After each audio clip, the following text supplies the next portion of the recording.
and our main goal is to facilitate the success of psychology students and assist them with their personal, academic, and professional growth. We work towards this goal through the provision of our free peer mentoring and peer tutoring services and our events that cater to psychology students' needs, such as this one. We also have a marketing team that works hard to engage students and keep them informed through our social media platforms. So make sure to follow us on Instagram at UPSA York U and at UPSA York for more details on our services and future events. All our other social media handles and our website can be found linked in the chat and on this slide. UPSA organized this event because we realized that not many students, including myself, don't know the differences and similarities between pursuing our degrees in clinical psychology or counseling psychology. Further, many students don't know if either field is right for them. To help students, we invited 4 panelists to share their experiences and knowledge about each field, all of whom started with their undergraduate degrees in psychology.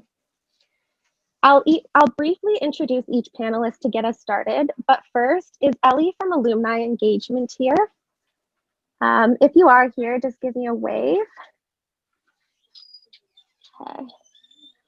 Well, it seems that she isn't here tonight, but I just wanted to mention that Ellie is an Alumni Engagement Officer who helped us organize this event and get in contact with our panelists. So I just wanted to thank her for helping us bring this event to life. Okay. Now on to the panelist introductions. Panelists, as I introduce you, please wave and say hello so students can identify who you are. After the intros, I'll go into general questions that each panelist will get a turn to answer, and after that, we will open the floor for anyone from the audience to ask questions. So I'll start with Dr. Jennine Rawana. You want to wave and say hello to everyone? Sure. Good evening, everybody. Nice to see you, and thank you for joining us. So Jennine is our very own head of Calumet College and an associate professor at York University. She completed her undergraduate and graduate studies at Lakehead University in Thunder Bay, Ontario, and a postdoc in adolescent risk prevention at CAMHS Center for Prevention Science. She has thoroughly enjoyed her role as a professor and college head. Her passions include mentoring and supporting students in a variety of roles, including conducting research on emotional regulation among children and youth, as well as supporting the success of post-secondary students, particularly emerging student leaders. She has experiences in curriculum design, student success program development and evaluation, and clinical practice with children, youth, and their families. To rejuvenate herself, she enjoys the arts, gardening, spin class, walking, and spending time with loved ones. Next, we have Dr. Micah Ioffe. Hi, everyone. Great to be here. Excited to talk more. So Dr. Ioffe is a licensed clinical psychologist who specializes in the treatment of anxiety disorders with advanced training in OCD and selective mutism treatment. She earned her PhD in clinical psychology from Northern Illinois University. Dr. Ioffe utilizes empirically supported approaches in her work with youth, including cognitive behavioral therapy, exposure and response prevention, and acceptance and commitment therapy. She has also co-authored 2 books. The titles for these books can be found on the slide in front of you. She further has authored multiple research publications and presented her research on parent-adolescent communication and its influences on anxiety and related disorders at regional and national conferences. You can learn more about Dr. Ioffe using the link found on this slide and in the chat. Next, we have Trisha-Kay Williams. You want to wave and say hello? Hi, everyone. It's great to be here. Okay. Tricia-Kay Williams is a registered clinical counselor and did an undergraduate degree in psychology here at York. She then traveled to Vancouver, BC, where she completed a graduate degree in counseling psychology at Adler University. Tricia has extensive experience counseling individuals and families and is skilled in treating trauma, anxiety, and transitional career and relational issues. She is also an active community and social services professional who worked for some years as a residential youth worker. She works mainly from a Bowen family system framework, which looks at the individual from a family of origin perspective. She also uses techniques from CBT, narrative, and Gottman methods. And last but not least, we have Judi Siklos. And correct me if I'm wrong how I pronounced your last name. All good. Hi, everyone. Okay. So Judi Siklos has been practicing as a registered psychotherapist for over 10 years and has worked in a number of settings with a wide range of clients and their concerns.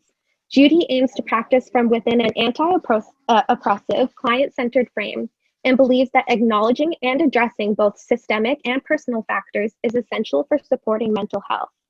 Judi's main areas of clinical focus include trauma, self-esteem, sexuality, life transitions, and family and relationship conflict.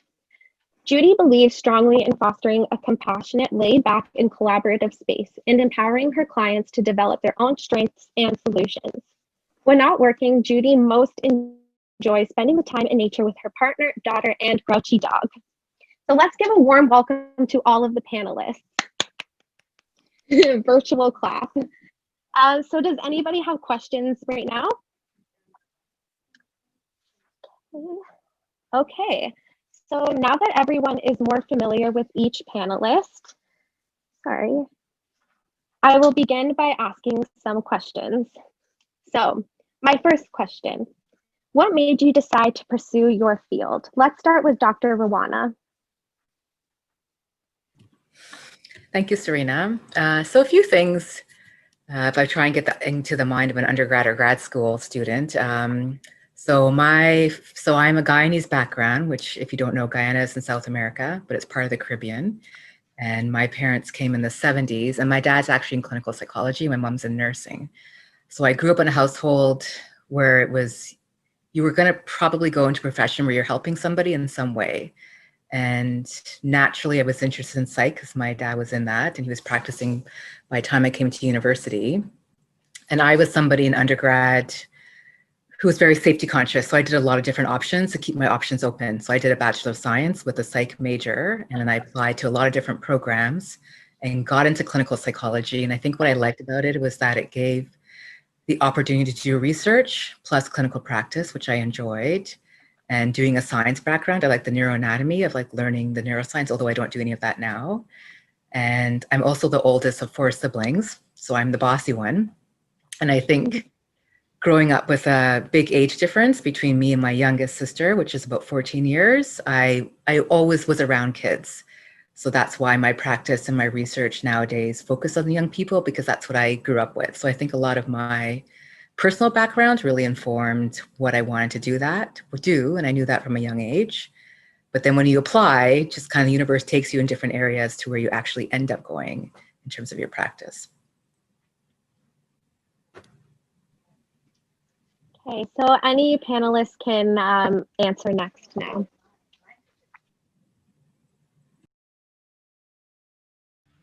I guess I can go. So Jennine, I'm also from the Caribbean. I'm Jamaican, so woot woot for Caribbean folk. So for me, it was a little different. I did not want to necessarily go into, I guess, counseling right away. I also was in the sciences before I switched. Wasn't doing very well in the sciences. Math was sort of particularly tough for me. And then, sort of existential crisis set in. And I was like, why, is this not working out? And then, went to an advisor at York University in my beginning of my second year. I had a chat and then, sort of looked at my transcript to figure out, okay, what are your subjects you're doing well in? And psychology was, the subject I was doing very well in. You have to take undergraduate psychology, right? So they looked at that and they were like, okay, you're getting A's in this class. Why not add a few more and see how you do? So I did that. I added a few more psychology courses in my second year, and I did really well in those too. So I took a deeper look and I was like, okay, what is it that I'm trying to achieve here? What is it that I really want to do? And it was a big question to answer in your second year of your undergrad. But then once I answered that question, then I recognized that by doing psychology, I would be able to still fulfill fulfill that purpose of what it is that I really wanted to do, which is help people, right? So I decided to dig a little deeper, and eventually I changed my major to a psychology undergraduate major. And, I really started falling in love with the subject, with what it, uncovered. And that's sort of where my journey started. Now, I always had sort of that question of family and, wanting to figure out why do families break up? Because I started seeing, I guess, divorce sort of going on the rise around that time. And it was a big question for me. So I wanted to go into sort of a graduate program that would help me to explore that. Now, unlike Jennine, I did not want to do any research. I was like, I'm tired of writing papers, and, I'm tired of doing, all that stuff. So when I was looking for programs to do my graduate program, I looked to see if there was a program that would exempt me from doing a thesis or or doing a dissertation or anything like that. And I found like the counseling psychology programs were really good for that. You had the option to do a thesis or not. So that's one of the reasons I went with a master's in counseling psychology, because it gave me that option. I did eventually do a thesis, but I wasn't forced to do it. So I was happy about that. And yeah, it really got me to explore what family life was like, explore relationships, and I got some personal growth out of it too. So it was a win-win on all sides. Thank you. How about Judi? So I can relate a lot to what Trisha was saying, just to kind of dive straight into. So I started out in psychology at York, and I did an undergraduate thesis, which I enjoyed. I didn't like doing any kind, like the writing and the experimenting. So I think I would have enjoyed more qualitative research. I really enjoyed the like the actual reading and finding out more. And I've always been really into learning about concepts and people and ideas. And so for me, in a similar way, looking into options at the end of my undergraduate program led me to the counseling option, which I did at McGill.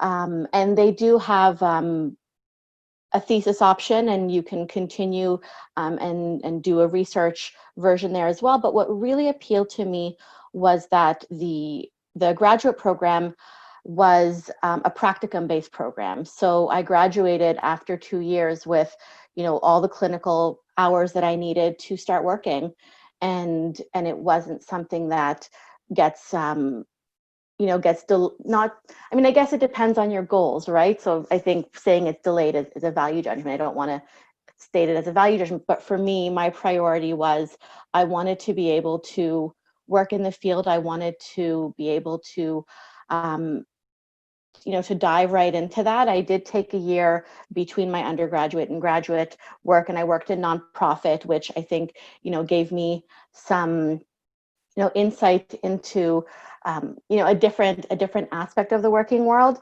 And it made me realize that I did not want to, sit in an office in front of a computer all day, which, then this year happened. So that changed everything. I really like being with people and talking to people and learning about people and hearing their stories. And you get that question, how did you end up in this field?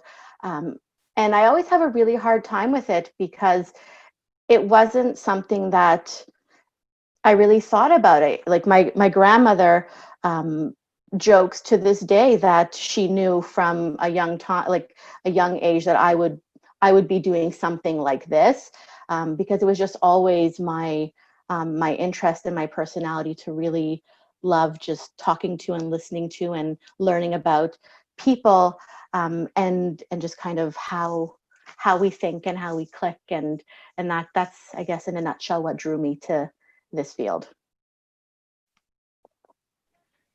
Thank you, Judi. Yeah, so similar to other panelists, I think the theme of helping others definitely got me on this path. Interesting enough, from high school applying to York, I applied to psychology and kinesiology just because, and I didn't really have any solid interests. And then I happened to choose psychology, and your first year with some gen ed requirements, didn't really find the passion yet. And then it really came with more specific psych courses in my second year. So biobasis of behavior, I remember, and developmental psychology, which funny enough, I think Dr. Rawana was my professor there. But, it really started learning and engaging in the content through my courses.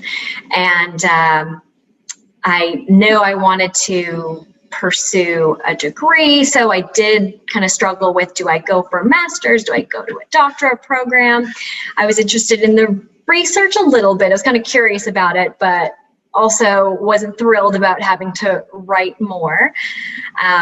So I also took a gap year from undergrad to grad school, and I'm happy to talk about this more later, but what I learned, I think, a little bit later in my undergrad career was that I needed a lot of research experience to apply to PhD programs.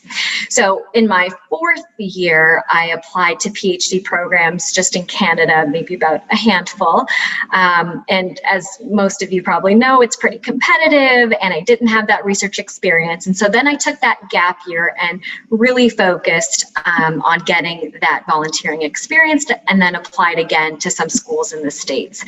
So I ended up going to grad school in the States. Always wanted to work with kids, so I had a child adolescent focus in my path, and tolerated the research and did the research and actually liked the research, even though that wasn't exactly where I wanted to go. So I would say, I really love that I got to have both experiences there. I think they've really shaped the path that I'm on, and it's cool. We can wear a lot of different hats as a clinical psychologist. So, yeah. Yeah. So it seems like the general theme is that you all enjoy helping and working with people and hearing their stories. And then, one path is counseling psychology, which you don't have to do research for that. And then the other path is that you get to learn research and help people. So my next question is, can you describe a day in your life in your respective field? So let's start with Trisha for this one.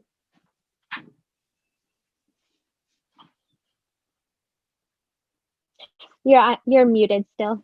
Okay, all right. Do you mind repeating the question? Of course.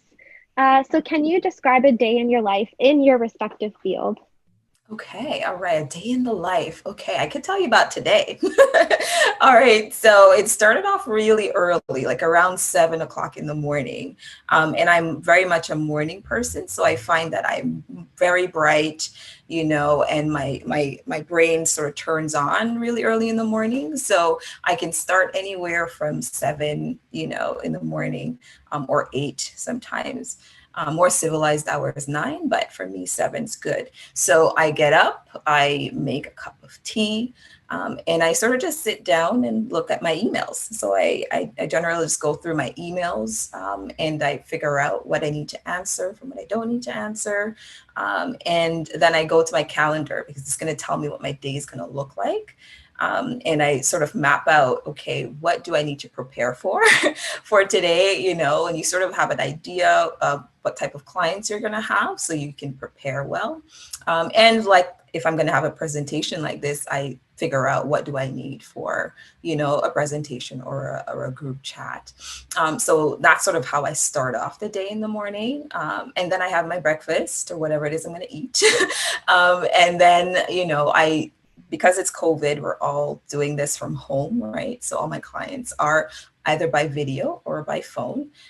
So I generally send out a reminder to all my clients that day. So I send out a reminder, some like text, some like emails.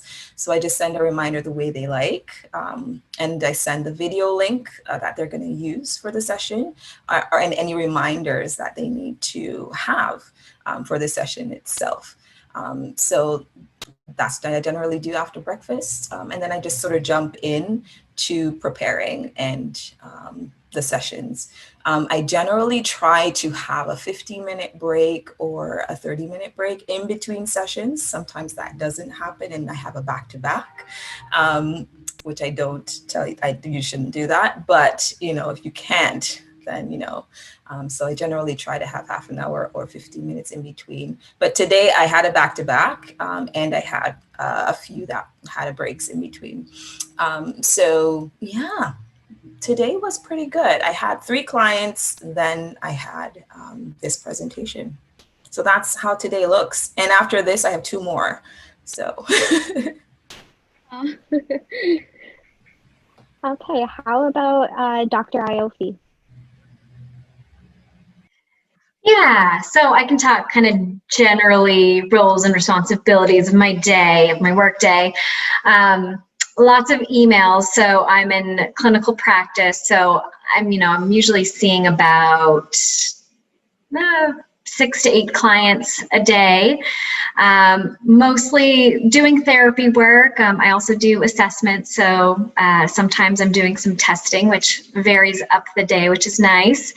I also supervise clinicians, so throughout my day, I'm providing support on the phone, over email, holding supervision groups. Let's see. Like I mentioned earlier, I wear a lot of hats, so I love clinical practice, and that's the bulk of my work, but I also do like to write, so I'm, working on some book stuff, which is writing and a lot of procrastinating and all that fun stuff, but once you get into it, it's good. So I like to vary up, my work load. Yeah. For sure. How about Judi?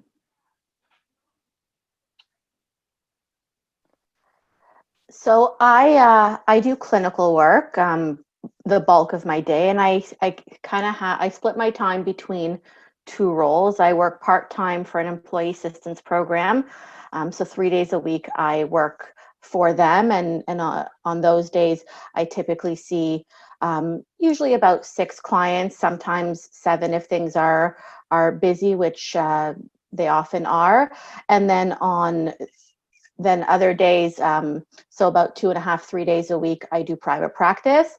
And on the private practice days, because I try to pace myself a little bit more on the days that I have more control over my own schedule. Usually I see, 4 to 6 clients, sometimes a little bit less if I, want to take a day off. And one of the nice things about being able to have both is that there's sort of stability in having like a job with an employer with a salary, but also there's flexibility in kind of doing things my own way on those private practice days. And of course, with both of them, that involves clinical work primarily, but sometimes it means consulting with a doctor or a psychiatrist or another professional. Sometimes there's, supervision or peer support or case conferencing, things like that. So, you try to fit that into your day as much as possible. But generally speaking, I would say most days I'm doing, client work. And of course, right now I'm doing it virtually. So either over the phone or over video, like Tricia was saying as well. Whereas prior to COVID, I was almost exclusively in office with occasional virtual or distance appointments, depending on kind of client need. And so that's pretty much a day in the life. What I would say is different now than before is before I would have a little bit more kind of like the day would, depending on the day, so it wouldn't be like, 7 a.m. to 7 p.m. every day, but some days I would go like, 7 to 3 to accommodate people who like mornings. Some days I would do like 11 to 7 to accommodate after work hours. Whereas right now it's pretty much, 9 to 5 and keeping within those frames. Just because I am working from home, and I think it's important if you're in your home that you do have, some boundaries around work too. Yeah, absolutely. Okay. Sure, my turn. Although I'm a clinical psychologist, I am at a university, so my role is less clinical practice. I may not be what most people are interested in doing. But I would add a note that even though you do clinical psych, it doesn't mean you love research. So I can honestly say most days I don't love research, but even though it's part of your job, you do get to a point where you work with lovely students. And I have two of them here actually who I saw. So Fanot Gurma, who's an MA student with me, and Amanda Furlano, who is an undergrad student. So I'll let them say hi in the chat, and you're more than welcome to connect with them if you'd like some more information about labs and working in universities.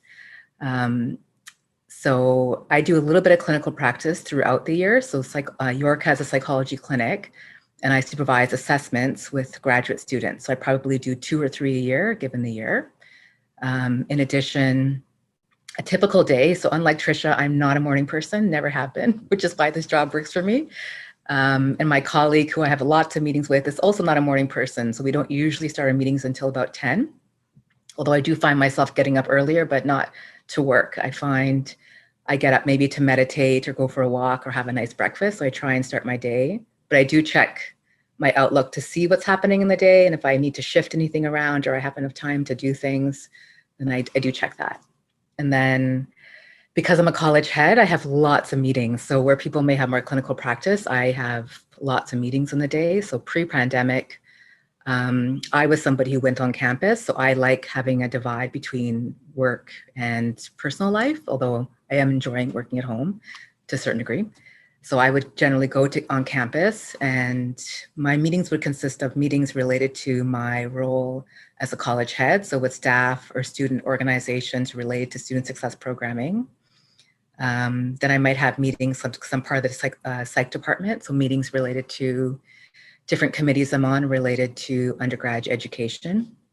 And then I have a lab. So I do have a lab of graduate students and undergrad students. So I may have meetings with students to review projects. So that's my meeting time. So probably in a typical day, I may have 4 to 5 hours of meetings, which has been the last 5 years, because in an administrative role, you do that temporarily and then you come back to your non-administrative role. And then in my regular time, you're catching up on emails. So doing that, and I say catching up because I am catching up. And I usually have about 5 to 10 documents, either CCs or something I have to read and provide some feedback on that's more timely.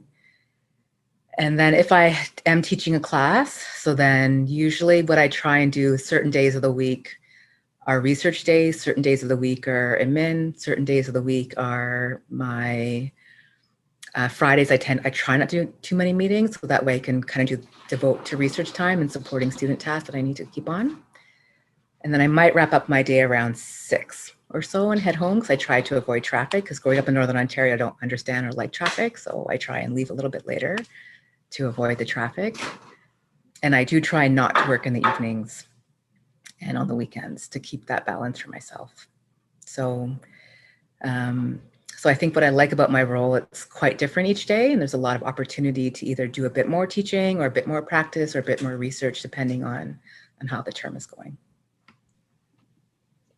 Yeah, so it sounds like you all are quite busy during your days and they change like day to day. And it sounds like your experiences are pretty unique. So that being said, what do you find is the most demanding and rewarding aspect of each field that, you know, may be overlooked? Let's start with Dr. Ioffe. Yeah, rewarding. I really love disseminating user-friendly support. And so whether that's to clients one-on-one, in groups, through articles or books, I mean, I think that just feels so rewarding to increase accessibility to support. So I'm loving that role of being a psychologist. I think demanding might be the multiple roles that we take, and the really unique role that you play as a psychologist in a provider relationship. With kids, I talk a lot about, I'm not your teacher, I'm not your parent, but I'm also not your friend. And it's just a really unique relationship where you build trust and support, and you are, on team client, and that experience can be so rewarding. I think in terms of demanding, I know I kind of started there. Working with kids, the other parts of the family system that you work with too can be a lot. Working with families, with parents, with psychiatrists, school, all essential components. And when we can work well together, it is very rewarding, but certainly can be a challenge at times. And so just really learning how to navigate some trickier situations, I think, pops up a lot when you work with kids. Thank you. Let's go with Dr. Rawana. What do you find the most challenging but rewarding aspects of your job? I think the most, because I've been working since 2007. I think the most demanding, especially during the pandemic, it's trying to make change in a system. So you see students are struggling, you're trying to make change for certain groups, and you generally want to do that, but you're working in a system that's a bit slower to change, because also you're not necessarily at the forefront of that change. So I find that frustrating sometimes when I hear the same story. Maybe there's mental health issues among the students I'm talking to, and I would love to do this, but that takes convincing 50 people to do one thing. And so I find that challenging sometimes to figure out what is the best way to get the student voice heard, or get maybe a client-centered approach to something, and to navigate a system that I'm still learning how to figure out. So I find that challenging. The most rewarding thing is, I think one of the reasons why I did a little bit less clinical practice, or why I decided to do the route that I am in, is that being slightly introverted, I found it difficult during my training to talk all day.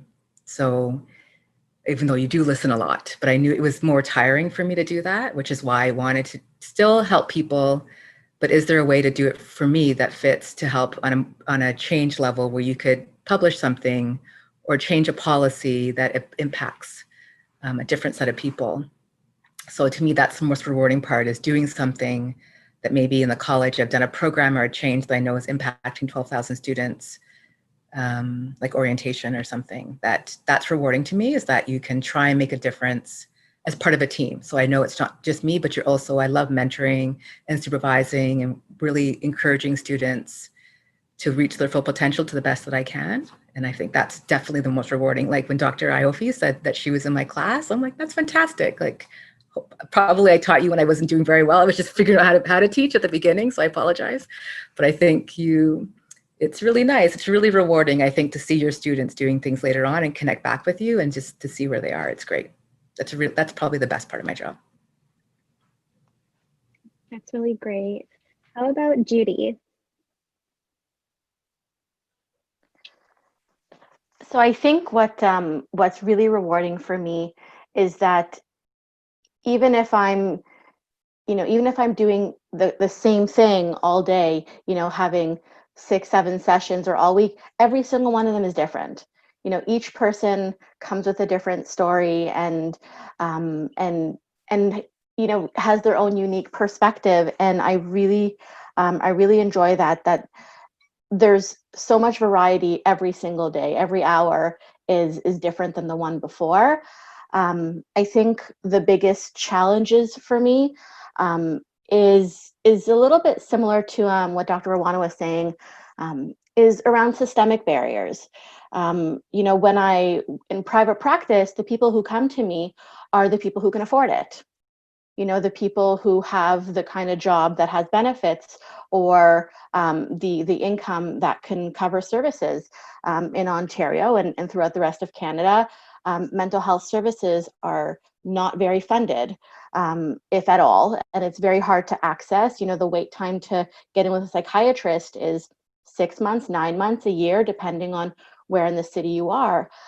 So sometimes it's really hard when I have a client who is really motivated, let's say, to go into addiction rehab or recovery, and they're told that there's a 3 months wait list or a $30,000 price tag. So things like that are really problematic and really hard to work with. And it's one of the reasons that I actually really enjoy working within the EAP structure as well, because unlike my private practice, you know, the clientele is really, really different, especially now that I'm getting clients all over the country and not just sort of in the GTA. In the past, 8 months, I've had clients who are offshore fishermen and, a clerk in McDonald's, like anything. And there's a lot more, I find that there's a lot bigger range. And a lot of my clients are people who say things like, I would never come to therapy. My family doesn't do therapy. This is not something that I've ever considered, but I'm having trouble at work. And my boss said, hey, we have this program. And it's something that is funded for people through their employers, which I think is really nice in terms of having access. But even within there's the same challenge that it's limited, right? It's not long-term. It's not, so you don't necessarily get to make the same clinical judgments as you would in private practice, where you can base your service provision on the client's need. You have to base it on, okay, well, their employer covers 6 sessions. So how can I help them best in 6 sessions? And those 6 sessions are better than nothing, but that's what I have to work with. And then when there's this next step of how do I connect somebody to an additional resource, oftentimes there's this cliff of, well, there's nothing. And I think that's the biggest challenge, is that there's these really huge systemic barriers that especially when you're a little private practitioner, you don't have a lot to, you can't do too much about it outside of, as a private citizen, lobbying my MP and things like that. Okay, thank you. Now, Tricia. Okay, all right. It's a tough question to answer because similarly to Judi and to what Jennine said, it's definitely the systematic issues and barriers for sure that both of them mentioned. I think for me, the biggest thing that I would say would be challenging is sort of, like now in 2020, we had sort of the Black Lives Matter movement that, sort of sprung up and it sort of opened up conversations, tough, uncomfortable conversations that really, made it possible for, a huge community to be like, oh, I really think mental health is a big thing right now, right? And it's important to get in there. So, that made me or my practice sort of sought after. And I recognize that I'm just one person. So it's sort of that challenge of being able to say, how much more can I do? How many more, roles can I, take on? And it was a challenge to be able to identify, how to, step into sort of this movement and be able to help, in many different ways.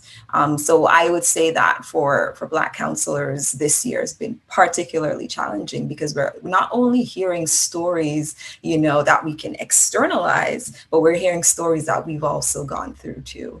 So, it's pretty tough. So it's sort of being able to figure out a way to create community within, mental health circles that we can also be able to share our own stories and be able to, give to ourselves so that we can continue to give to our clients. So I would say that would be one of the challenges that come with counseling in 2020 for sure.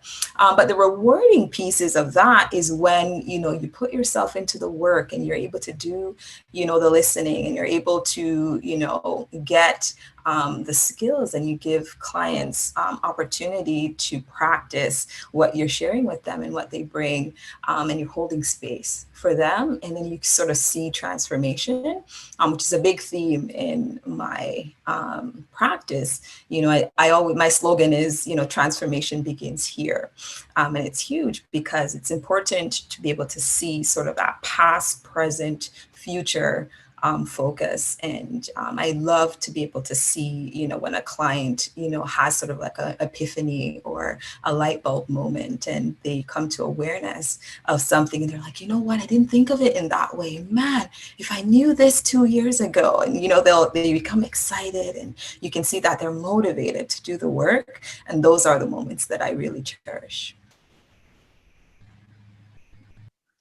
Well, it sounds like you all, you know, have different perspectives on what's like demanding and rewarding in your job, and it's really nice to hear that.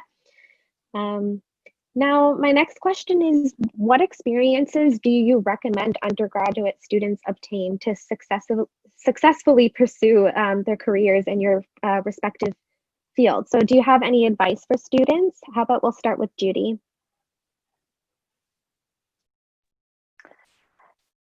So I think that on the one hand, I would say that this answer it's unique to me, because I think the answer is that we all have to have different experiences. I'm not Black, so I can't speak to what Tricia was saying about the experience of being a Black counselor. For me, it's more, when I have Black clients, and especially sort of in the height of, for example, the Black Lives Matter movement, of being willing to ask them, how are you doing? How is this affecting you? Is this an issue for you? And not kind of waiting for them to speak. And that's a very different role because of different identities. And so I think the whole point is that we have to bring ourselves into the room.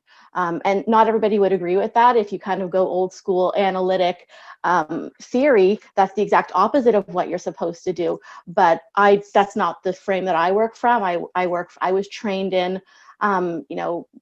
what was at the time called feminist multicultural, and the terminology changes, but the idea is that you are bringing yourself into the room, and you are bringing your personal experiences into the room. So yes, we're here talking about academic training, but it goes beyond that. What are my own life experiences that have taught me empathy? Because you don't learn that in a classroom. What are my life experiences that have taught me loss? You don't learn that in a classroom. What are my life experiences that have taught me struggle? And I think, as shitty as it sounds, and I apologize for it, I think that to be a good therapist, you have to have life experience in difficulty.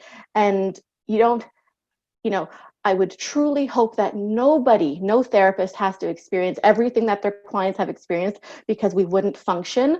But we have to have some personal frame of reference to go beyond the textbook or the clinical. I think also, looking outside of, so you have your own experience, and recognizing that gives you perspective, but it doesn't mean that your experience is the same as your client. Whether you're the same gender, ethnic background, whatever, you're not going to have the same experience. So you have to also just have, and this is, I guess, a soft skill, but you have to have really good kind of personal insight and boundaries, which I think, do your own therapy. Do your own therapy. You don't have to do it all the time, but do your own work. I have a therapist, I have a psychologist that I work with, and if there's stuff going on in my life, then I see her more. If there's nothing going on in my life, we might touch base twice a year, but you have to have space to put your own crap, so you're not putting that on your clients. So I don't know if that's answering the question, because it's not, learn these skills or read these books. I think it's more about have the same sense of curiosity and reflection about yourself. Do the work yourself is really what it comes down to. No, don't worry. I mean, it does answer the question for sure, and it's definitely a unique response. Thank you. Let's go with, who should I go with? Dr. Rawana. That's great, great advice. I would say, so to add to that, I agree with all of those points. Take undergrad or these early years, if you're starting out in your education, to really just explore the things that you enjoy, not necessarily what your family thinks you should enjoy. So I think even though I was following a clinical psych route in my family, I did enjoy it. Like there was no doubt about that. And when I was an undergrad, some of the jobs I did, I was a camp counselor. I was a prime worker for the Children's Aid Society, which means you help supervise visits between families and children. So just do things that get you exposed to different areas. But at the same point, any experience working with kids, or depending on your interest population, I think in clinical psychology, it is helpful to know if you do like kids or adults, because some of the programs do go those different ways. I think another piece of advice is committing to your mentors a bit. So I find I had some really, I was fortunate to have some great supervisors who were very committed to my career and helping me with conferences or writing reference letters. And I think it's because I also committed to their research and their lab. And even though things are really busy, I tried to prioritize their work that they needed done. And that really served me well. Till this date, my supervisor, who I met in my first year of undergrad, was my PhD supervisor. And she still touches base with me just to see how I'm doing. And I really do appreciate that. And I think try again. So clinical psych, yes, it's difficult, but at the same time, I came from a very small university, Lakehead, that most people don't even know where it is. And I didn't know if I had any chance getting into any grad school programs, or even if you're a person of color or an international student, I think just throw your hat in the ring strategically. So don't just apply everywhere, but try and find your fit, and then don't be discouraged. It is competitive. It's also sometimes luck of the draw. And it is about creating those personal relationships. So connecting with supervisors, connecting with programs. I think most people, particularly staff at universities, are very friendly. And even if you don't get in, it's totally appropriate to email them and say, could you give me some tips for my application? So I think reaching out can be very helpful as well. Okay, thank you. You're welcome. How about Tricia? Okay, sure. All right. So those are two very different answers. So, Serena, do you mind just repeating the question? Of course. So, sorry. What experiences do you recommend undergraduate students obtain to successfully pursue their careers in your respective field? And do you have any advice for students? Okay, yeah. All right. So I would say for me, my undergraduate experience, I worked a lot. So I would say definitely the volunteer experience, like, Micah talked about. She, really, it was really important to definitely have sort of that learned experience before applying to grad school, or even, sort of to get a feel, do I really want to be a counselor, sort of thing. So there are two opportunities that I, remember doing that made me, really feel like this was something that I really wanted to do. I did a volunteer experience at the Pregnancy Care Center, and I worked with women that had, I guess, gotten pregnant and they weren't expecting it, and some aborted, some were thinking of abortion. So it sort of got into sort of that grief space. So it really prepared me for, the tough piece of, counseling. And then the other piece was I worked at the counseling center at York while I was there. And I worked as one of the admins there. And it really sort of gave me sort of, what type of clients come into a counseling office? What are they really looking for? Are these some of the things that I would like to work with? And, it gave me opportunity to be able to really think about the role and what that might look like. And it really helped me to be able to decide if this is something I wanted to put my time and effort into. So I think, doing your research, getting some experience, and really figuring out, is this something that I really want to do, will be helpful for sure. Tips that I can give is, like Judi mentioned, sort of that idea of making sure that you take care of yourself. For sure, self-care is so important for us as therapists, and even for Jennine, like, she's dealing with all the students and the, stuff like that. But, it's really important to ensure that, you take care of yourself so that you can then give to your clients. Thank you. So let's end this question off with Dr. Ioffe. Yeah, I mean, really echoing all the panelists so far. These are really important themes. And I think what stands out to me is a sense of openness, being open to experiences. I really encourage everyone to do that. That's where you can find some passions, some interests, making connections. For example, within grad school, I found this specific interest in treating selective mutism, and not a lot of providers do that. And, that was me saying yes to something that I found on a listserv through email for a free training opportunity. So just saying yes, being open, I think is really great.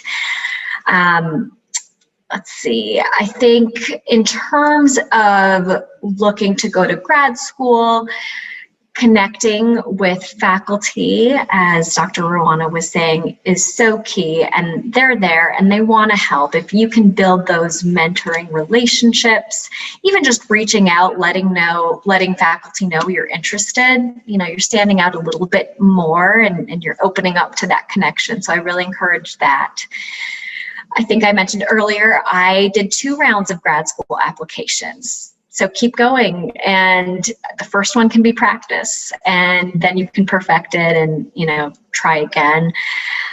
And then lastly, I really value therapy in my own experience, and I kind of wish this could be a requirement of grad schools, having students be a client, go to their own therapy. We all have something that we can open up to, get unstuck from, just have that space to ourselves, whatever it might be. But I really took away, and I only started my own therapy in grad school or during grad school, and really seeing from the client perspective, I think has really contributed to my experience as a therapist. So, I really encourage to seek out your own support for self-care purposes, and even just for growing and learning if you do want to be in that clinical practice, to see what it's like from the client's perspective. For sure. Thank you everyone for those responses. They were all very unique and I think would be really helpful for students. That's all the time for my questions. So thank you again for your amazing responses. And now we can open the floor to students who would like to ask some questions. I'm sure that many of them are waiting. So a friendly reminder to please use the raise hand function if you have a question so I can easily identify you. And once I do address you, you can unmute yourself. And if you have to, you can ask your questions in the chat and I'll try to address them as best as I can. So just bear with me. Okay. So, so the top of my list is Dina, if I pronounced that correctly. Hi, yes, that's right. So thank you so much for all the great answers and questions. I just have a question. So for the counseling psychology, I'm sorry if I'm going to spell your name wrong, but Dr. Tricia, I think, said that like we can do counseling without doing a thesis. So I just want to confirm that, like, because for now, I'm not the person that really willing to write papers and do research in grad school. I'm willing to have like more a patient's kind of clinical setting and like working in that setting. So yeah, would you like please just elaborate more on that? Okay, thank you, Dina, for the question. I just want to clarify, I'm not a doctor, so just a counselor. I'm a registered clinical counselor. And to answer your question about the thesis, non-thesis option, so when you're applying, you can definitely check to see, you know, if the school, what the requirements are, what the, I guess, the curriculum is going to look like. And a lot of times, programs will give you the option to do a thesis or to not do a thesis, or a non-thesis option. The non-thesis option, sort of, you just go through the coursework, you do the practicum like Judi indicated. Some schools have different hours that you have to have clinical practicums.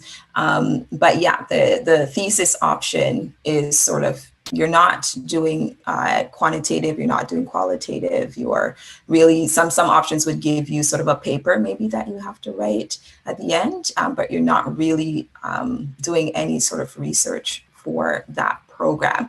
The program will be shorter, so sometimes it will only be a year and a half. Whereas with the thesis option, it could take a little longer because sometimes research takes a little longer.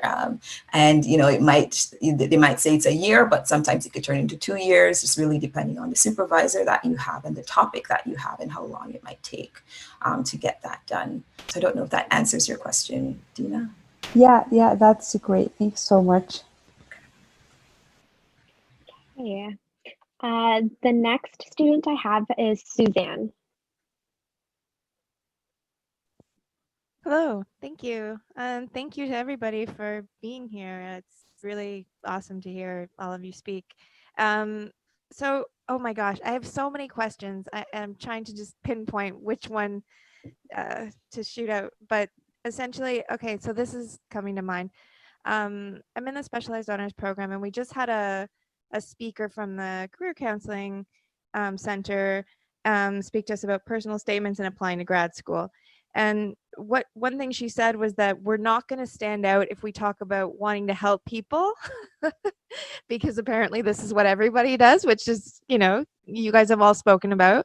And if we talk about we were also suggested not to talk about our personal experience, which is difficult for me because, frankly, as many of you have said, like, I feel like, you know, my school is one thing, but I have had a lot of experiences that I think, as you guys have identified, contribute to my drive, to my knowledge and all that. So my question is, what is something, like, could you guys say maybe something other than wanting to help people that made you stand out in applying to your program?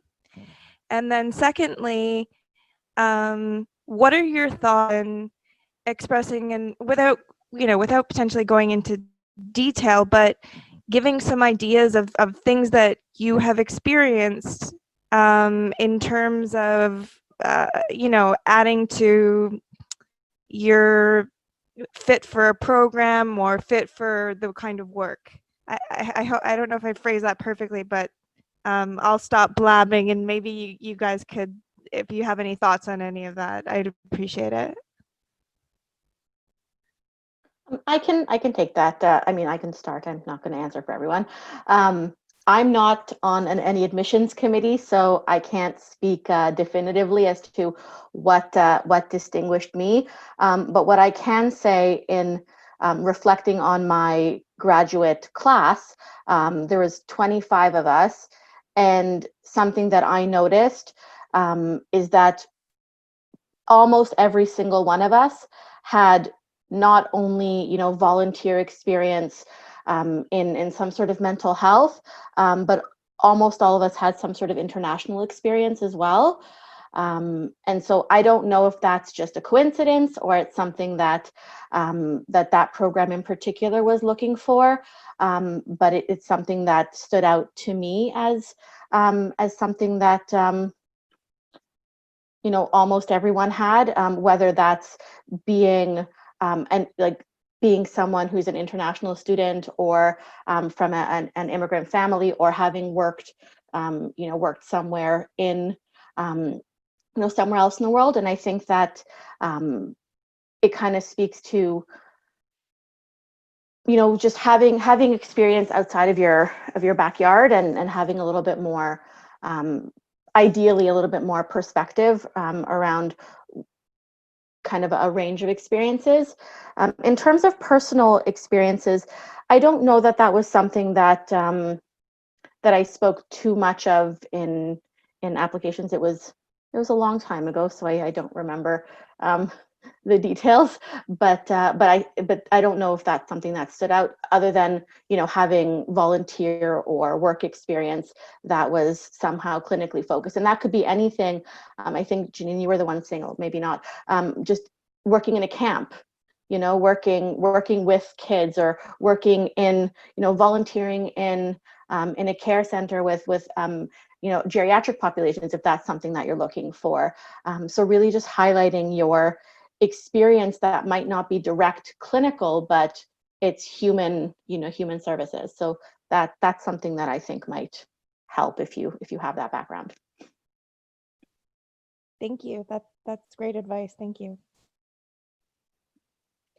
Okay, so I'm just going to address a couple of questions in the chat so I don't fall behind. So one student was asking, her name's Nicole. She was asking, are there times where you wanted to just give up when taking intro to psych or other psych courses? And if so, how did you find the motivation to keep going? She says, I'm in my first year and I've been getting pretty overwhelmed. Maybe the fact online plays a role. So I imagine any panelist can address this question.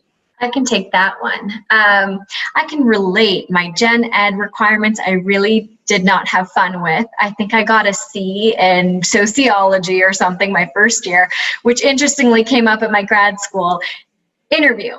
But like I said earlier, I mean, if you can stick through and make it to the more specific psych courses, abnormal psych, learning, whatever that might be. And the cool thing is, if you're in psychology undergrad, you can explore that, you get that varied interest.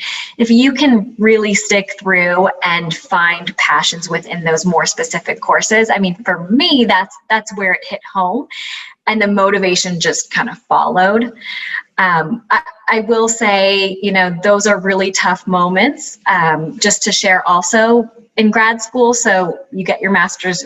For my program, I got my master's and then my PhD. And when I was working on my master's thesis, I thought, you know what, I might have to reevaluate at the end. I don't know if I'm going to keep going. And there will be those moments, and that's okay. But if you can kind of just keep moving forward on those important things and, you know, really align with your passions, then really encourage you to keep going. But there will be those moments. Thank you.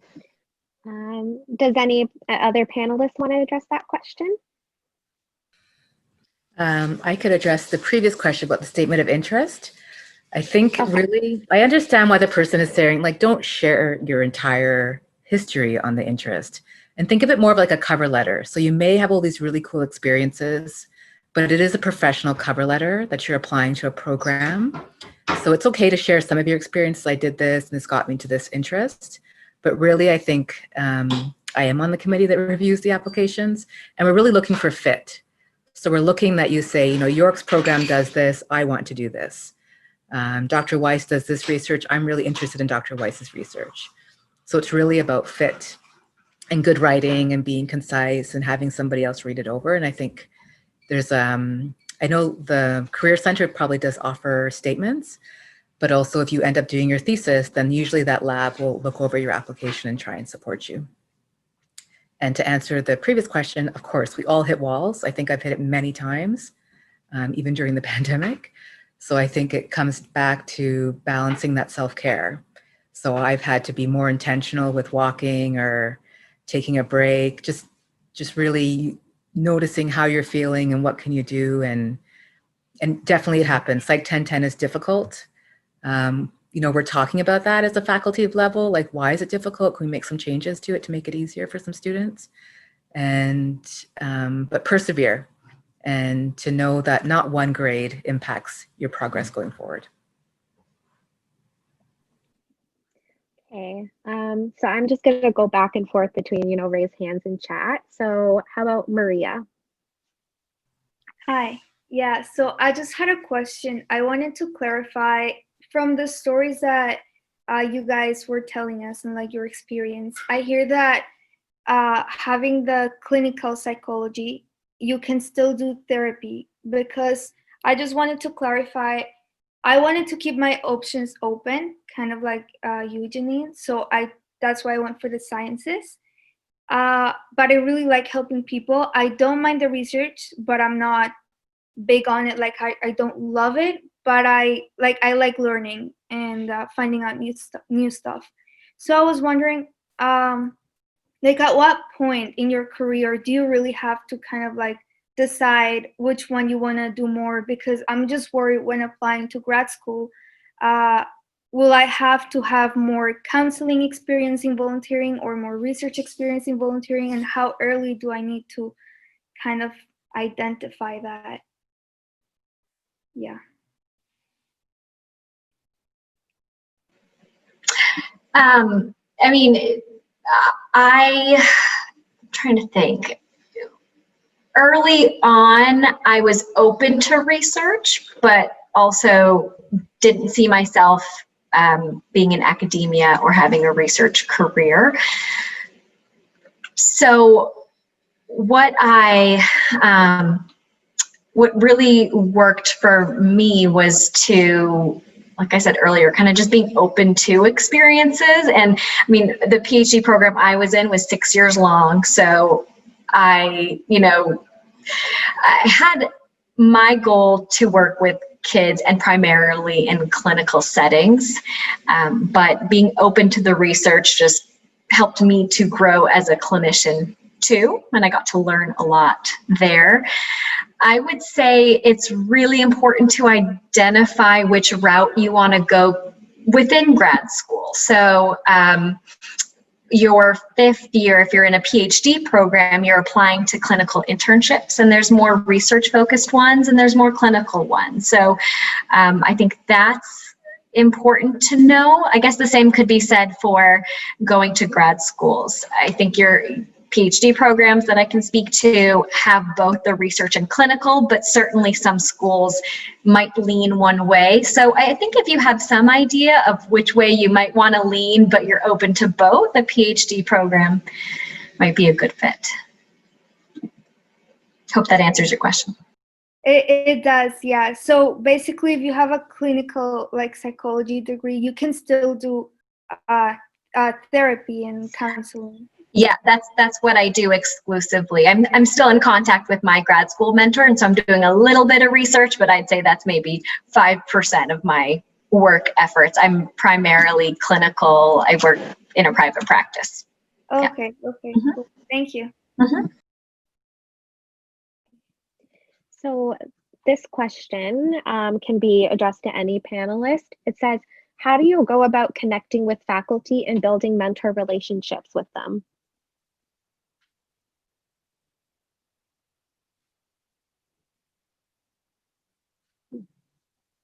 So I was just answering that in the chat.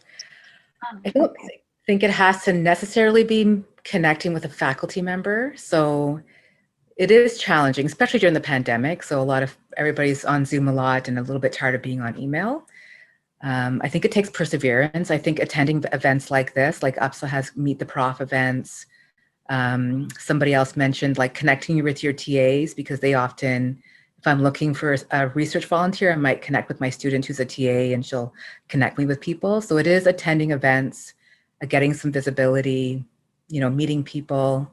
But I don't think it has to necessarily be a mentor in the academic sense. It could be a family mentor, an uncle or aunt, a parent, somebody who has some experience connecting, figuring out their career goals and getting them. And I think you learn. There's never a perfect person, but you learn from different people and you can sometimes piece it together. Thank you. Does that answer your question, Alyssa? Hold on a second. I missed the question I was looking at. Here we go. Okay, so this is a message for Tricia. So I am looking to be a therapist as well. I was wondering, did you have any barriers that stood in your way of being a therapist based off of the color of your skin? What is your advice for someone who is of color who wants to be a therapist?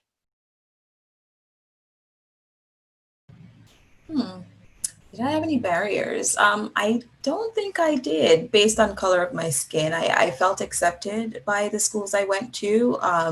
It was actually one of the things I definitely looked for when I chose the school I went to. It was very much focused on community engagement and social justice. So I felt just based on, those values, I felt that I would be I guess, welcomed. So I didn't feel I had many barriers when it came to the color of my skin within my program. But when it comes to practicing, there might be some barriers in me maybe not being taken seriously by other professionals. So that's one thing. Sort of the idea of sometimes being the only Black person, in a room, depending on where you're going, whether it's training or, other, I guess, professional spheres, because there's not a lot of Black counselors around. So, I really encourage you to get in there and do it, because we need more, for sure. Thank you, Tricia. Zarin, you have your hand raised. Hi, can you guys hear me? Yep. Yeah, right. So thank you everyone for all the nice things you said. I actually have 2 questions. So I'm just going to start off with the first one. So I'm still in my first year, and I just want to know, how much does having a Bachelor of Arts or a Bachelor of Science actually affect like grad school or your work opportunities? Yeah.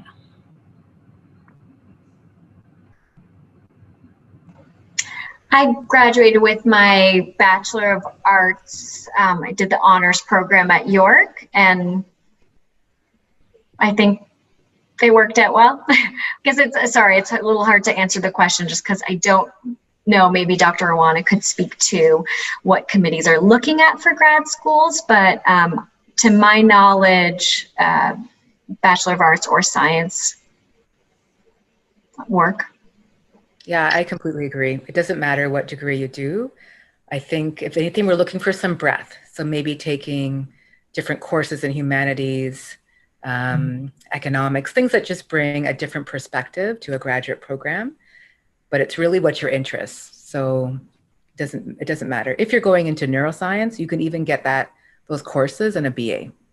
So it's fine. All right, thank you so much for that. My second question is, I actually attended another seminar that said that will advise that if I wanted to go into hands-on counseling, like hands-on dealing with people, I should choose counseling and get a master's, and then I can start working with people earlier. Whereas if I chose clinical, I would have to get a PhD and then start working with people. How would you say that is true? Does that matter?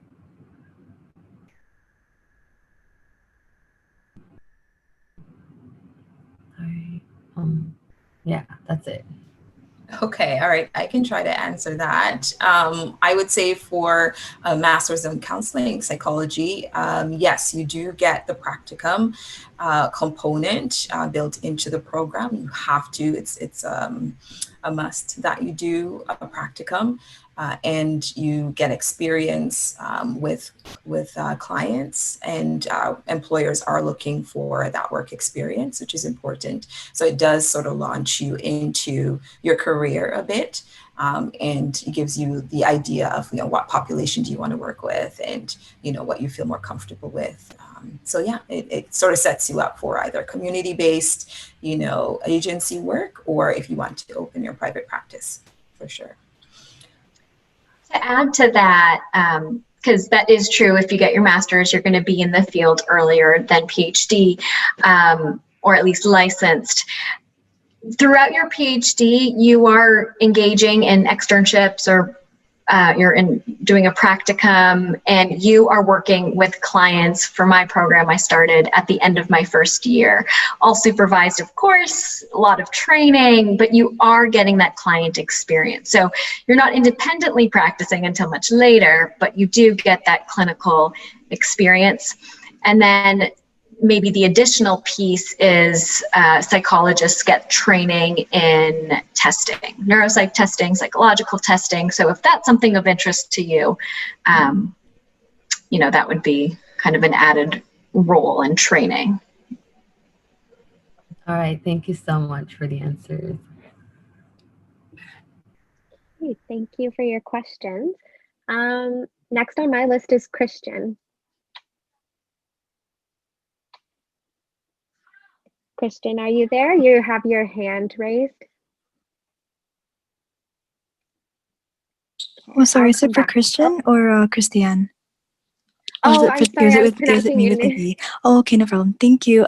Thank you to all the panelists who have spoken. I just wanted to ask kind of like a general kind of question and less about application-wise or anything like that, but I'm curious how, as either a clinical or a counseling psychologist, how do you guys deal with compassion fatigue?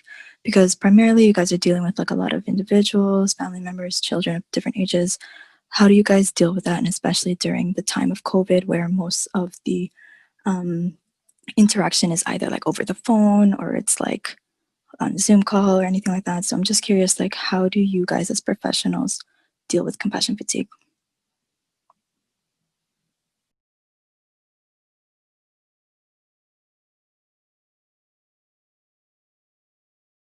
I guess I can go first, although I think some of it in our, and other questions we've talked about, it's as trite as it sounds, it's the self-care, but it's not, it's self-care can be, bubble baths and walking my dog, but it's also knowing when to take a day off and knowing when to take a break and knowing when to when you notice that you're getting there, stepping back a little bit as much as you can, because you're not helpful to your clients if you're not in a good place, but ultimately you're not helpful to yourself.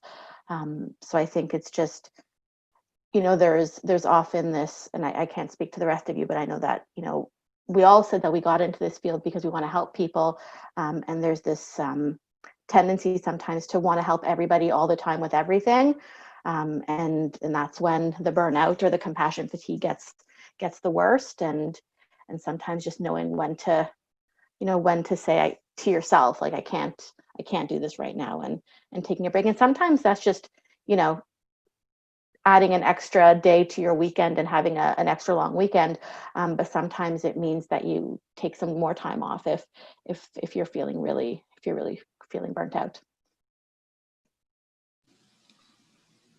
Thank you so much. Do you see this? Do they ever explicitly say that it was a closed book exam? Samantha, you're unmuted. Okay. So the next person on my list, forgive me if I pronounce your name wrong. Is it Chuck? Hi, you have pronounced my name correctly. Thank you very much. My question is more general, comparing to the other question. Is not about applications. It's like about counseling, because most of the professors we took courses with are clinical, so we don't really talk about what counseling is about. So I just wondering, like, in what group and types of clients like counseling usually deal with, like what kind of problems that clients will actually go to a counselor instead of a clinical psychologist?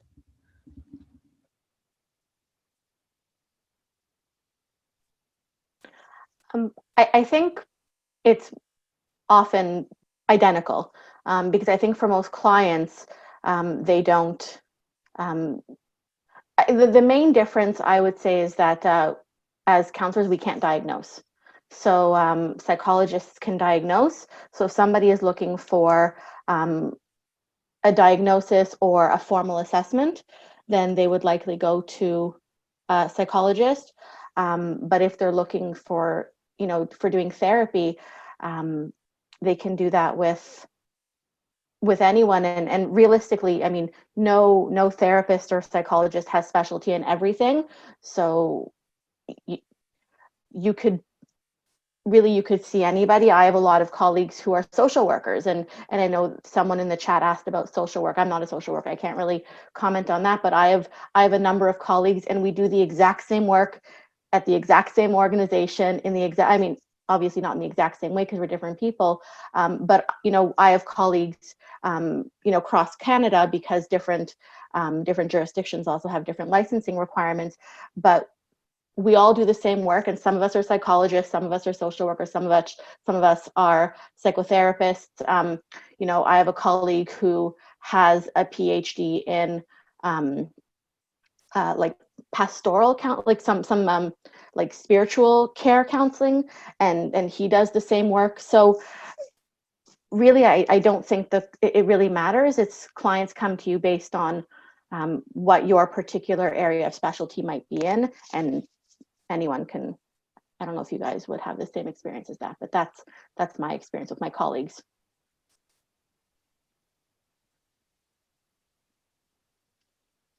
Do any panelists have anything to add on to that?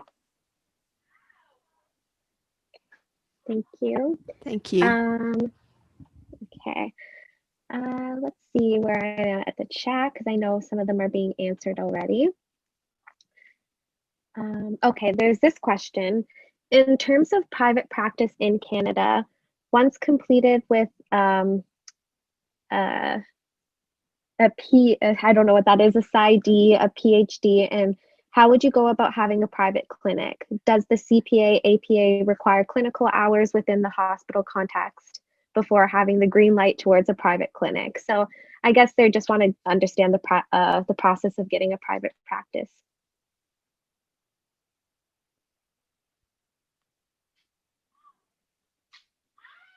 Is there any panelists that would like to answer that question? Talk about private practice in general, but because I'm practicing out of Chicago, I don't know how relevant it might be. So maybe I can add if anybody else has. I also don't have a lot of experience, but I also know it's more common for students, because the way psychology is being less funded, to open up private practice. From people I know who have either joined a private practice or have considered opening it, usually your degree will get you the requirements to practice in Ontario or another province or state. And then usually you need maybe some financial training or something in addition to learn how to set up a practice. So I know many students might join a practice first and kind of learn the ropes of it and how to mentor and manage your billing, et cetera. But it's not something that you typically get training for in your actual degree program. It's something you'd have to learn on your own or seek additional support around that. That's my understanding. I would agree. It's definitely not something that we're taught in school. So I do have my private practice, and yes, I definitely got experience working with agencies, the community agencies at first, and sort of seeing, what is it that they use, whether they're forms, how do they look, and for the money management piece of it, it sort of came from Business Sense. So my family, we have a bit some businesses, so I was able to learn business sense through my family. But for those who don't have that, you definitely would need to do a course to sort of give you I guess, an idea of how to manage your money, how to, set up your practice and identify, specific niche that you'd want to work with. Mm-hmm. Kind of related to that question. Oh, sorry, go ahead. I would just say, just because in terms of private practice, I find that, like Jennine was saying, working in an existing practice is a good way to start. Oftentimes you can consult in an existing practice, either under a supervisor. I don't know, Micah, you said that you supervise. I don't know if you supervise clinicians or in other areas, but you can work as part of a group practice or under someone else. You can also, build connections based on an area that you do work in. And I think if you're looking to develop a private practice, then you want to think about what makes me unique. What kind of population do I want to work with? Is there something that I do that other people don't? And also your jurisdiction. I mean, I'm in Toronto and my office is in a building with probably dozens of other therapists. So it's a pretty saturated market. So how do you distinguish yourself? So I think you want to think about not just those connections which you want to make, and for referral sources, I refer to colleagues all the time if I can't take someone, or if it's something that's outside of my scope or outside of my interest. So having those professional relationships, but also being willing to kind of have your hand in many pots, having referral sources from different places, giving talks, presentations, lectures, to sort of get your name out there. Thank you. I think this is just a quick question. Do you think going into York Seneca rehabilitation program, for example, gives an advantage of being accepted to grad school? So maybe Jennine can answer this one. You know what? I was in the chat, so my answer is there. Oh, okay, I'm trying to keep up, and I'm like, oh my gosh, so many questions. Okay, perfect. Try to help with the chat. Thank you so much. Okay.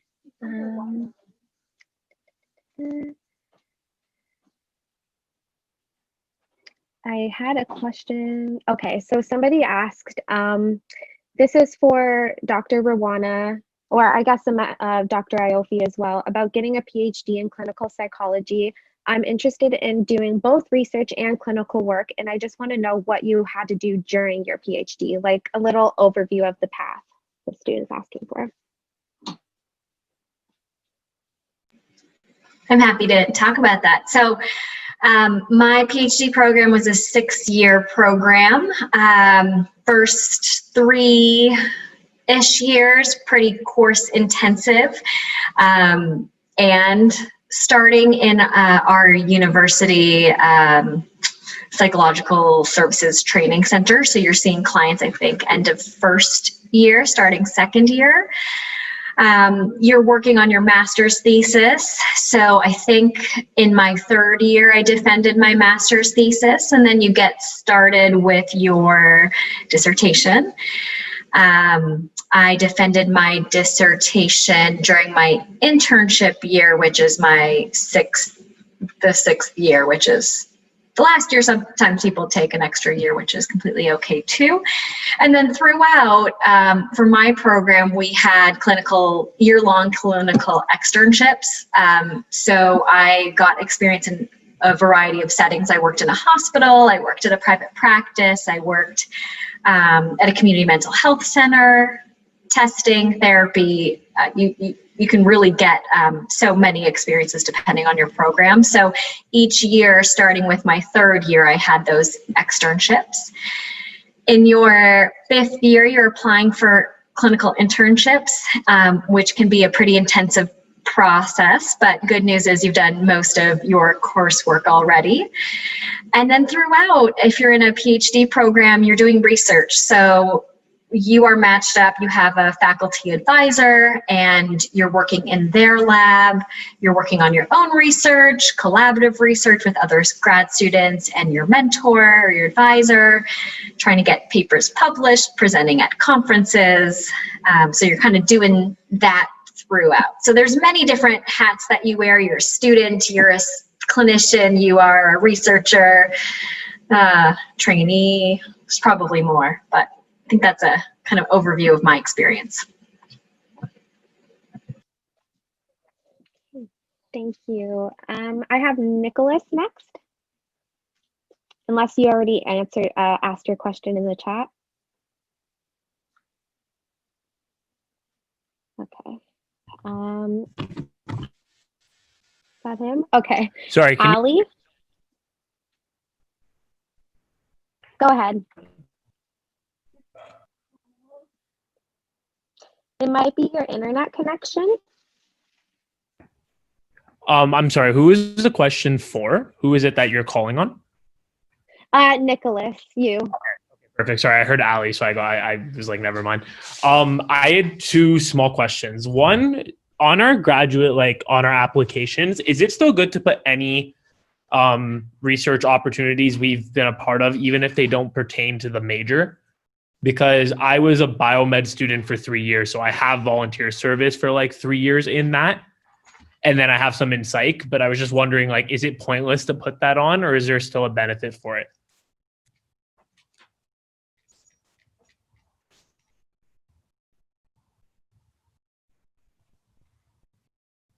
I kind of mentioned that in the chat. I think there's a lot of questions about people's experiences and the fit. I think really it's up to you to tell the story. So I think all research experiences are relevant because we know it's challenging to get them.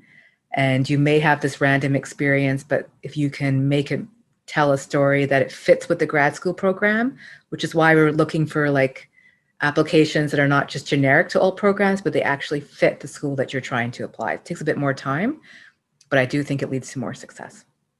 Some answers, yes, put everything on it, but just be a bit more descriptive about why it's relevant to the program you're applying to. Okay, perfect. And the only other question I had was, so out of all the schools I'm applying to, York is the only program that has because I'm applying for clinical psych, and they're the only one that has the neuropsychology stream. So my question is if you got accepted to a different school that didn't have that stream, how would you be able to get that like credited afterwards? Do you have to like take an extra year or two to get that, or how would that work for anyone who would know? So are you asking if you want to focus on neuropsych or be a neuropsychologist? Yeah, so my plan is that I want to be a clinical neuropsychologist, but at York, I know that York is one of the only schools in Ontario, let alone Canada, that offers that stream. So my question was, if you got accepted to a school that didn't offer it, like let's say like, I don't know, like Western or something like that, then how would you kind of like get that like accredited afterwards? To my knowledge, I believe it's the same in Canada and the States because that's where I got licensed. But to my knowledge, if you're in a PhD program, you're most likely getting training in neuropsych and assessment testing. And if that's something that you really want to go down that path, use your clinical internship to get that more advanced training in a neuropsych focused one. And then afterwards, a postdoc focused neuropsych training opportunity. If you guys do postdocs, I don't know if I'm speaking gibberish there, but I'm not sure in terms of licensure, but I think you can specialize after the fact. But to answer your question, the beginning part can be just a regular clinical psychology program. Okay, perfect. Thank you so much. Okay. On my list is Allie. Hi. So my question is sort of two-part. I'll try to keep it short. So this is for any of the panel members, no one in specific. So do you think that, or do you find that the demand for counseling, therapy, psychology work is growing in Canada?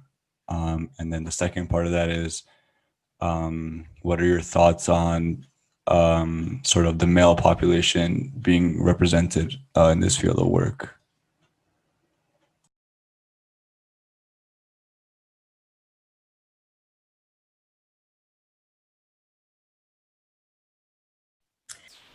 Ali, I can answer the last part of your question there. I would say we don't have a lot of male counselors.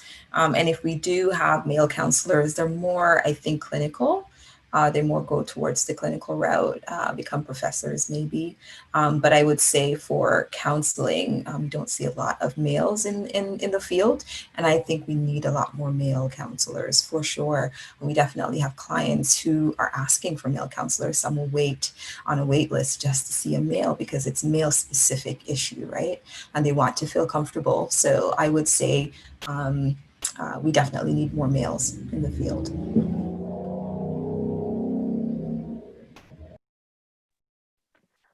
I would agree that there's definitely a growing demand. I think even outside kind of pandemic, I don't know about the rest of you, but this year has been busier than ever, and it seems like some of it is, yes, higher pandemic stress, but I also think in the past, over the past few years, people seem to be,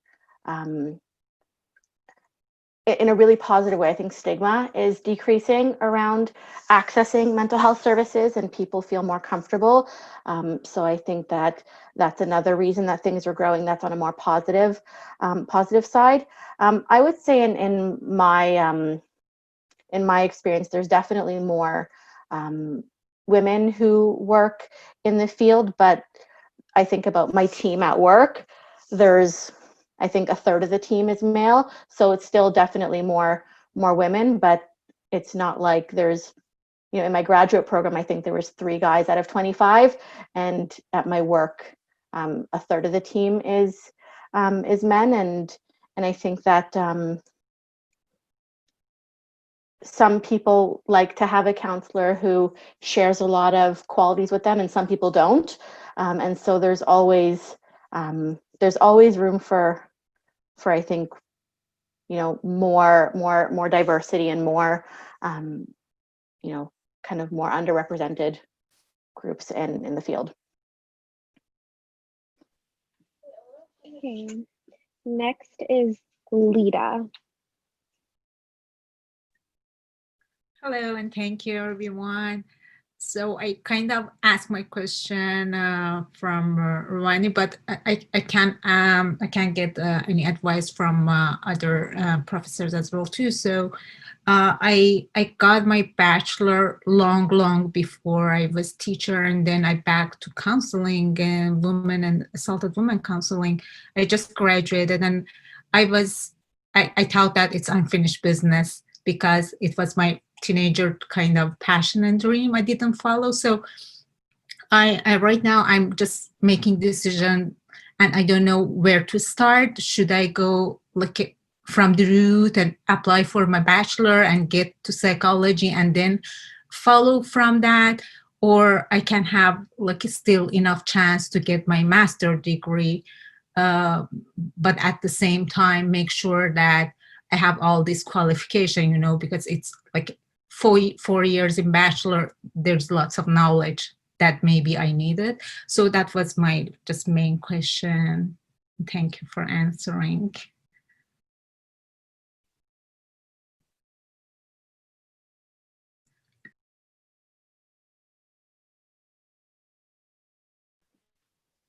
I think from sorry, I may have missed some of the details, but from what I understand, you have a college degree or are interested into applying to a counseling program? Yes.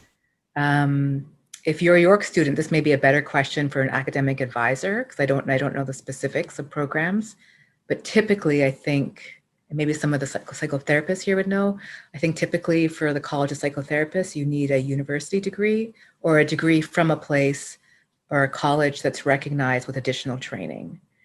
So you may want to check out the College of Psychotherapists, which I think UPSA has done an event on the past, which could be recorded somewhere, and see what their requirements are.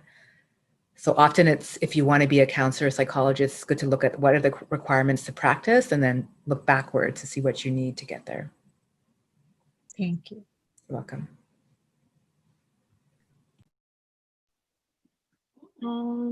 Shervin. Thank you. I was checking Ryerson, UPSA, and York for clinical psychology, and they accept between 6 to 7 people. Already here in the chat, we have like 110, 120.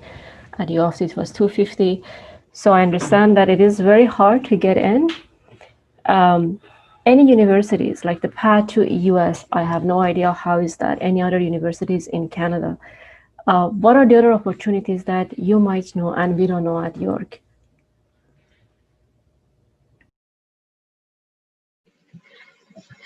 Definitely competitive, and that's kind of where my head was at when I also applied to schools in the States. I think my incoming class was 7, or cohort was 7 of us got accepted. And it's tricky because when you're going into a PhD program, you're matched with a faculty advisor, and there's only so many there. So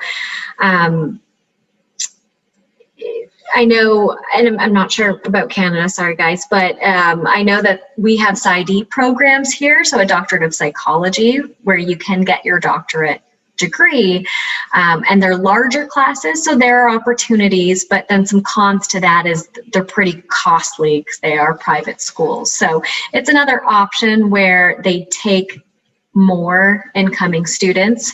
And I would say with PsyD programs too, they have a more clinical focus, more applied. So those are some options. I applied to PsyD programs as well in the States, just to give myself kind of all of the opportunities and see what landed. Thank you.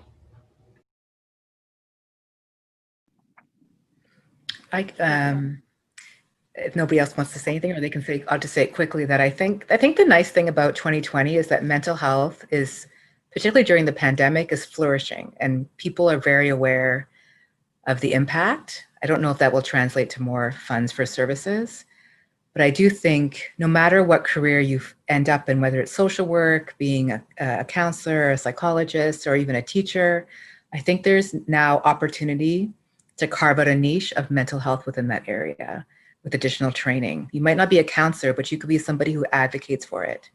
So I think it's quite exciting. When I went to grad school in the 90s, it was clinical or counseling. There wasn't social work as many options, but I think now you could go into any program. You could be an HR manager, but have a special interest in mental health and really support programs at your work.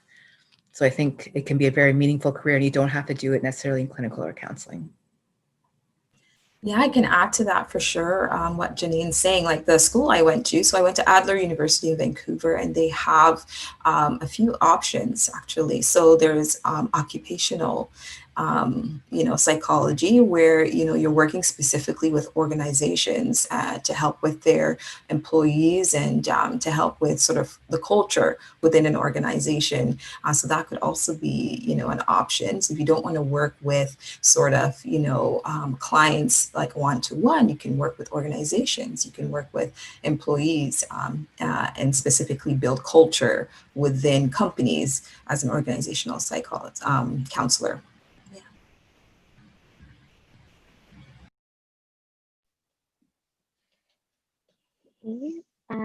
Rawan. Hi, thanks for the panelists for speaking. So my question is based on what Judi said. Like there isn't much of a difference between the patients of clinicians and counselors. So I was wondering what made like the clinical psychologists pick the clinical stream versus the counseling stream.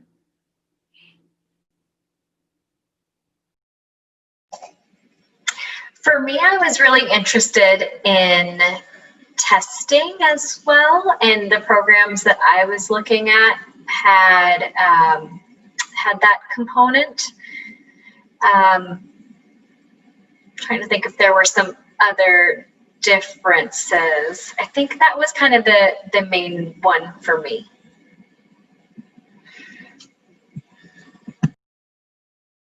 I would say for me, I really wanted to sort of just get in there and work with clients right away, and I didn't want to do the research. So I think the counseling psychology program gives you that opportunity to sort of move directly from your master's program into sort of a counseling role. I would say, and I guess I'm going to contradict myself in saying that a lot of the clients that we see are very similar. I think that one of the main benefits of doing the clinical psychology route is that there are certain options that are open to you that aren't necessarily open to me as a psychotherapist, without kind of significant additional training or kind of going through, like you can get a psych associate designation with your master's with additional training and supervision. But, for example, if I wanted to work in a hospital, that would be very difficult for me to get in without a lot of additional experience, and not just from a testing standpoint, but just in terms of, because I can't diagnose. So you want to think about what kind of environment you want to work in. If you want to work in private practice, then there are insurance implications, or some people look at the credential. But if you're looking to work in kind of a formal institution, especially in Ontario, because the College of Registered Psychotherapists of Ontario has only been ratified for 5 years. So a lot of places will limit their hiring because we just haven't been around as a licensed body for as long. Whereas, I did my degree in Montreal. I could have practiced as a psychologist in Montreal because their licensing requirements are different. So I think the benefit of doing the clinical piece is that you have more doors open if you want those doors. Thank you.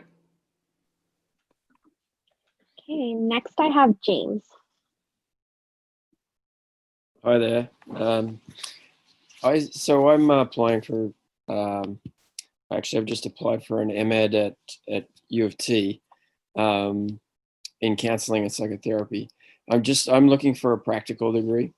So the equivalent at York to that degree is MA in clinical psych. That's correct? And I think someone answered it before, where you don't have to do research under a certain stream of the MA, but I'm not certain. If you could please answer that again. Thank you.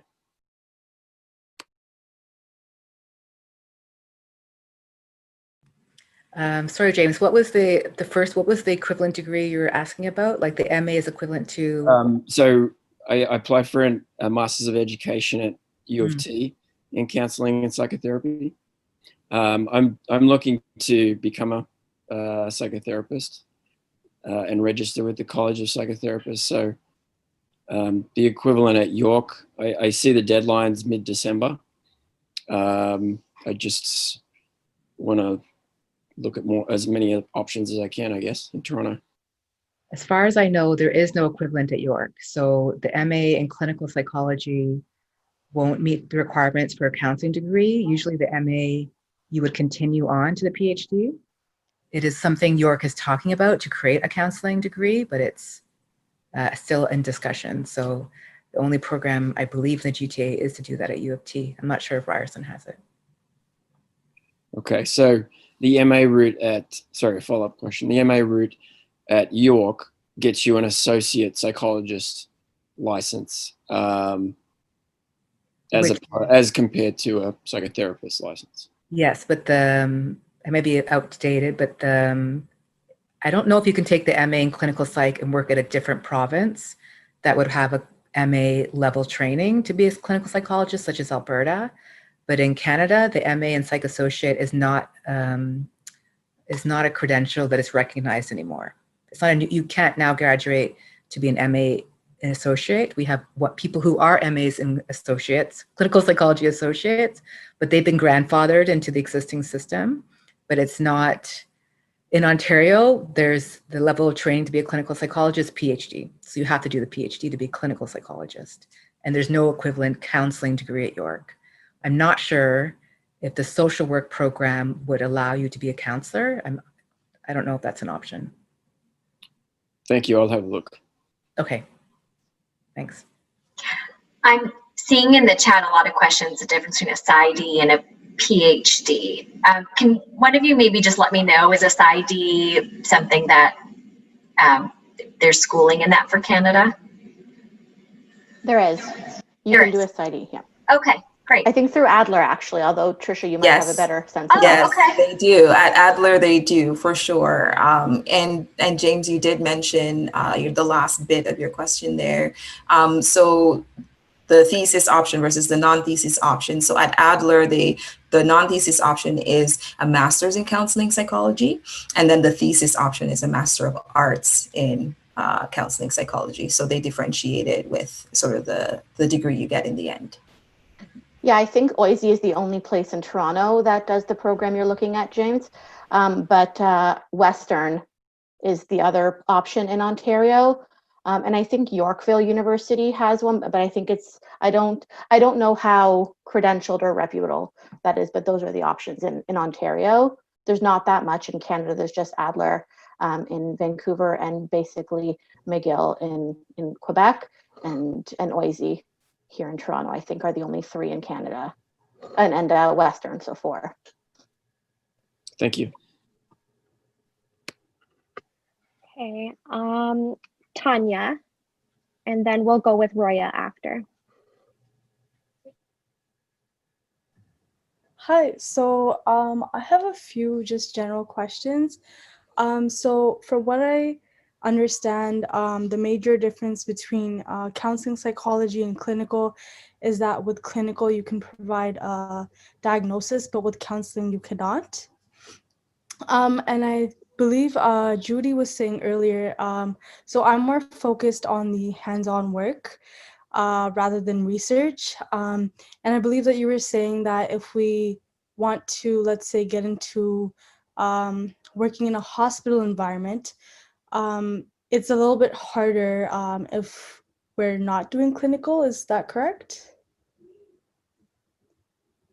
So most hospitals in Ontario, they want either a clinical psychologist or they take social workers, although they do different roles. So working in a hospital with a master's in counseling in Ontario at this time is, if that's something that you're interested in, is pretty challenging. It's not impossible. I think, Jennine said a number of times that places look for good fit. So if you have the right fit, then, and connections and references, then a lot can be, nothing is set in stone, but generally speaking, that is a limitation. Okay, I was looking to do psychotherapy. I'm still in my undergrad. I'm planning on graduating next year, so I haven't applied or anything yet, but the goal is to do psychotherapy. So would it be the same case for that? You can look at either option then. If you want to, you can do what Trisha or I did, which is the master's and dive right into psychotherapy and then register with the College of Psychotherapists, or you can do the clinical route and you're still doing psychotherapy. It's like like you're still doing that work. Okay, thank you. Roya.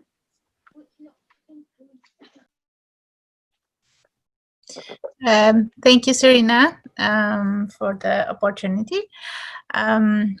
First of all, it's really such a good platform to learn about all these field, clinical psychology or counseling psychology. Just the last part that Judi mentioned was very, very beneficial for me because I am really interested in counseling psychology too.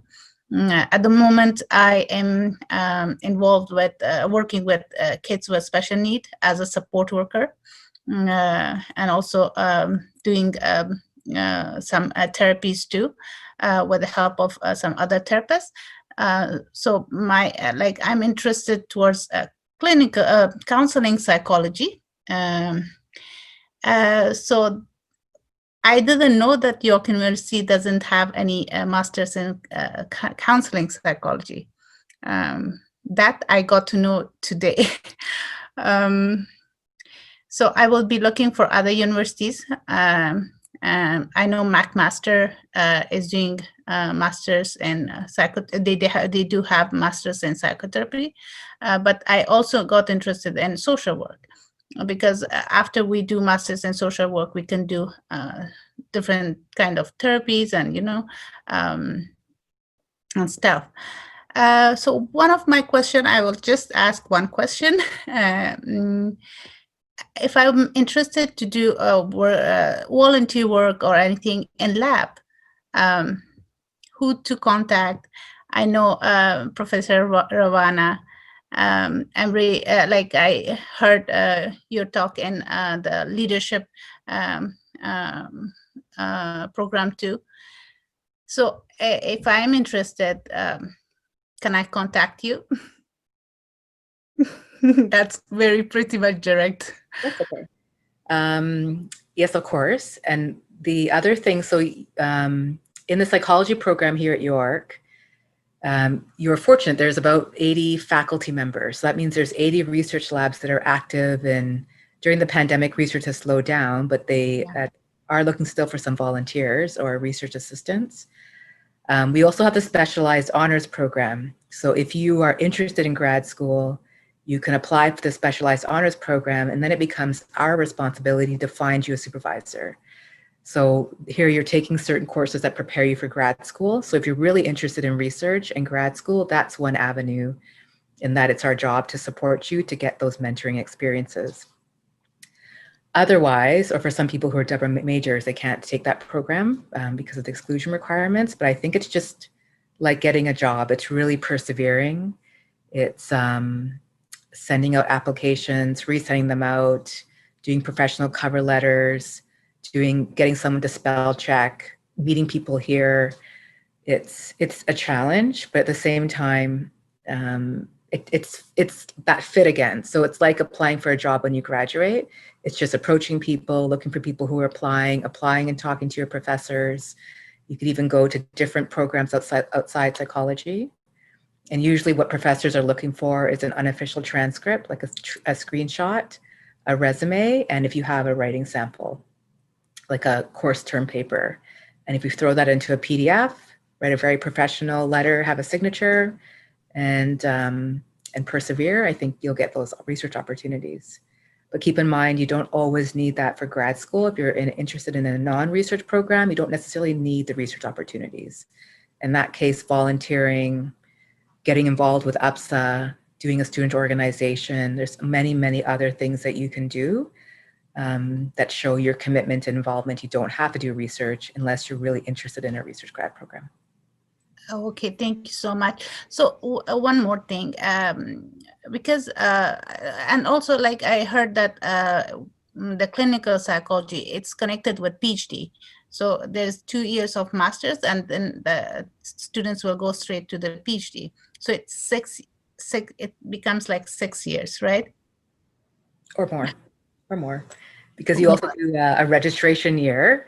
Mm-hmm. So usually it's 4 years of PhD work, including your research and courses. And then you have a pre-doctoral internship where you'll spend 1 year training somewhere randomly across Canada because you're matched. And then Dr. Ioffe is smiling because it's nerve-wracking.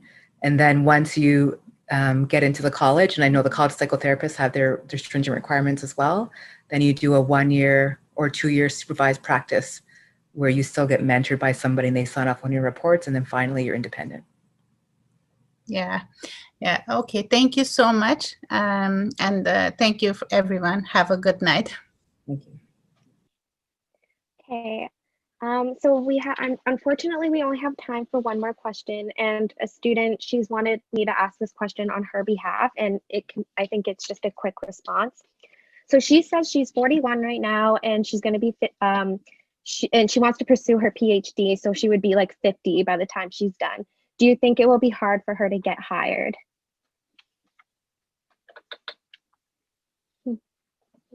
Nope. Okay. I don't think we had non-traditional students in our program. In my grad school program, I had some cohort members who, I think one of them was a lawyer first and then decided, wait a second, I want to go the psychology route. So no, I don't think it's too late. Or no, I think you should go for it. I would say the same thing. I had, a former journalist in my program. My supervisor in grad school was a banker prior to being a therapist. And one of my colleagues at work has retired and unretired 3 times, and she's, in her 80s because she just wants to keep working. So I think this is one of those fields where, the older you are, sometimes the more people view your experience as valid and valuable, and you won't have happen to you, hopefully, what happened to me in my first year of work, where clients asked if I was old enough to drive, let alone be their therapist. So having life experiences outside of the field, I think, serves you well. Okay, So that's all the time we have for questions tonight. So UPSA just wants to thank you all for attending our first ever clinical versus counseling psychology event. Hopefully you learned a lot and gained some valuable insights. We're so happy we were able to hold this event for you, and we couldn't have done it without our amazing panelists. So let's just give them a big round of